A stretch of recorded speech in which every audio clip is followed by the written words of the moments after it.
এই মুহূর্তে সন্ধ্যা 6:30 নাগাদ ভয়ঙ্কর একটি খবর আমাদের সামনে এসেছে।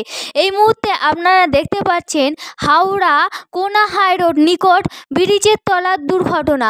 ধুলোগড় থেকে ডাবের গাড়ি আসছিল, বড় পাঞ্জাব লরি ধাক্কা মেরে দুর্ঘটনাটি ঘটিয়েছে।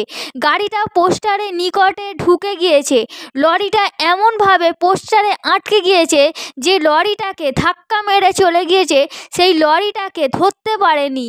সেই গাড়িটা অ্যাক্সিডেন্ট হয়েছে, সেই ড্রাইভারটা আহত হয়েছে।